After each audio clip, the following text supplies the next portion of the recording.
Jade plant బుషీగా రావాలంటే మీరు నెలలు నెలలు వెయిట్ చేయాల్సొస్తుందా? అయితే ఇలా చేస్తే ఇన్‌స్టాంట్‌గా రౌండ్ షేప్ వస్తుంది అండ్ చాలా బుషీగా. అంటే మనం ఎక్కువ రోజులు పెంచాల్సిన అవసరం లేకుండా ఇన్‌స్టాంట్‌గానే మనము జేడ్ ప్లాంట్ అనేదాన్ని బుషీగా ఎలా చేసుకోవాలో చూపిస్తాను.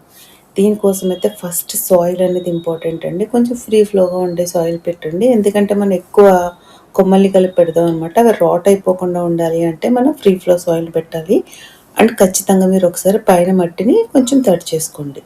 అండ్ నెక్స్ట్ మీ దగ్గరున్న జేడ్ ప్లాంట్ నుంచి కొన్ని స్టెమ్స్‌ని అయితే కట్ చేసుకోండి. అవి ఆల్మోస్ట్ అన్నీ ఈక్వల్ హైట్ ఉంటే బెస్ట్. లేకపోయినా కూడా పర్వాలేదు. బట్ వీటిని కట్ చేసుకోండి. కట్ చేసుకున్న తర్వాత కింద ఉన్న ఆకుల్ని మనం తీసేయాలి. ఎందుకని? కింద ఉన్న ఆకులు అట్లాగే ఉంచేసి మనం మట్టిలోకి పెడితే అవి రాట్ అయిపోతాయి. సో, అందుకని కింద ఉన్న ఆకుల్ని తీసేసేయాలి. తీసేసి ఇప్పుడు మీ దగ్గరున్న వేస్ట్ ప్లాస్టిక్ బాటిల్ ఏదైనా సరే తీసుకోండి. లేదా ఇట్లా రౌండ్ షేప్‌లో ఉన్నదాన్ని దేన్ని తీసుకున్నా పర్లేదు. దాన్ని ఇట్లాగ నేను చూపించినట్టుగా మట్టిలో బోర్లించి దాని చుట్టూ ఇప్పుడు మనం కట్ చేసుకున్న స్టెమ్స్ ఉన్నాయి గదా! ఆ స్టెమ్స్‌ని దాని చుట్టూరు పెట్టాలనమాట. అంటే మీకు ఎక్కువ స్టెమ్స్ ఉంటే కనుక దగ్గరగా పెట్టుకోవచ్చు. కొంచెమే స్టెమ్స్ ఉంటే కనుక కొంచెం దూరంగా పెట్టుకోండి. బట్ దగ్గరగా పెడితేనే మీకు ఎక్కువ బుషీగా అండ్ షేప్ కూడా బాగా వస్తుందనమాట. అండ్ మీకు జేడ్ ప్లాంట్ గురించి ఎట్లాంటి డౌట్స్ ఉన్నా గానీ మనకి ఛానల్‌లో ఒక ప్లే లిస్ట్ ఉందండి మొత్తం జేడ్ ప్లాంట్ కోసం. ఒకసారి విజిట్ చేసి చూడండి. అండ్ మీ జేడ్ ప్లాంట్స్ బుషీగా అవ్వాలంటే ఎలా కట్ చేయాలి? వాటరింగ్ ప్రాబ్లమ్స్ అసలు ఏంటి? వాటరింగ్ ఎట్లా చేయాలి? ఇవన్నీ గూడా ఉన్నాయి. అవి కూడా చూడండి. ఇంక నెక్స్ట్ దాన్ని పక్కన పెడితే మీరు ఈ స్టెమ్స్ అన్నీ పెట్టిన తర్వాత వాటిని అన్నిటిని కలిపి ఒక్కసారి ముడేసుకోండి. నేను ఫస్ట్ వైట్ థ్రెడ్ తీశాను. మళ్ళీ ఎందుకు బ్లాక్ తీశానంటే వైట్ అయితే మీకు ఎక్కువ కనిపించేస్తుంది. ఫస్ట్ కనిపించాలనే వైట్ తీసా గానీ కనిపిస్తూ ఉంటే గ్రీన్‌గా అనిపించదు గదా! అని జెప్పేసి మళ్ళీ బ్లాక్ తీసుకున్నాను. సో, ఇట్లాగ మనం పెట్టిన స్టెమ్స్ అన్నీ ఏవైతే ఉన్నాయో వాటన్నిటిని కలిపేస్తూ ఇట్లా చుట్టుకుంటూ వెళ్ళిపోవాలన్నమాట. మన మొక్క పెరిగిన తర్వాత ఇదంతా ఏమి కనిపించదండి. జస్ట్ మీకు ఫస్ట్‌లో ఒక 2, 3 మంత్స్ మాత్రమే ఇదంతా ఉంటుంది మెస్సీగా.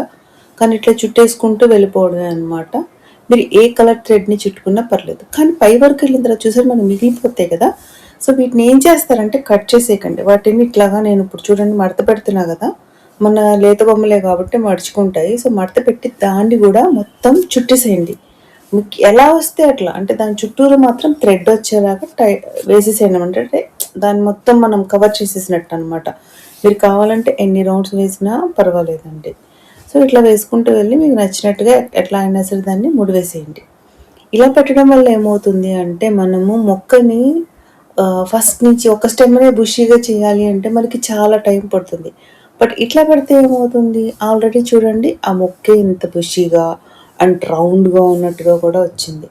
చాలామంది జేడ్ టాపైరీస్ చేయడం చాలా కష్టమని అనుకుంటూ ఉంటారు. ఈ టాపైరీస్ చేయడం చాలా ఈజీ. మీరు చూస్తూ ఉంటే గనక మనం మన ఛానల్‌లో జేడ్ ప్లాంట్‌తో చాలా రకాల టాపైరీస్ ఎలా చేయాలో చూద్దాము. ఫస్ట్ దీన్నైతే ఇది చాలా బేసిక్ మోడల్ అన్నమాట. దీన్ని ఒకసారి ట్రై చేయండి. మీకు ఒక బుషీ ప్లాంట్ ఉన్నట్టుగా ఫీల్ వస్తుంది. 2, 3 మంత్స్ తర్వాత చూస్తే గనక మీకు చాలా చేంజ్ కనిపిస్తుంది. నేను చేసిన 1 మంత్ తర్వాత ఎలా ఉందో మీకు ఒకసారి చూపిస్తాను. అంటే ఇప్పటికి 1 మంత్ అయిందనమాట. చూడండి బయటకి ఎట్లా పెరుగుతూ వచ్చాయో అవి. కొంచెం పెరుగుతూ వచ్చాయి కదా! సో, దీన్ని కనుక ఎక్స్‌ట్రాస్ ఏవైతే ఉన్నాయో వాటిని మనం రౌండ్ షేప్‌లో కనుక కట్ చేసుకుంటూ వెళ్ళామనుకోండి, ఒక 2, 3 మంత్స్ అయ్యేటప్పటికి ఇది రౌండ్‌గా ఉంటుంది. మనం ఫస్ట్ చేసిన వెంటనే మీకు మంచి షేప్ రాకపోవచ్చు. బట్ మీరు పెంచుకొని ఖచ్చితంగా వాటిని కట్ చేసుకుంటూ వెళ్తే అంటే ట్రిమ్ చేసుకుంటూ వెళ్తే గనక రౌండ్ షేప్‌లో ట్రిమ్ చేసుకుంటూ వెళ్తే ఖచ్చితంగా 2, 3 మంత్స్‌లో మీరు ఒక మంచి బుషీ జేడ్ ప్లాంట్‌ని తయారు చేయొచ్చు. ఈ వీడియో కనుక మీకు నచ్చితే లైక్ చేయండి, షేర్ చేయండి.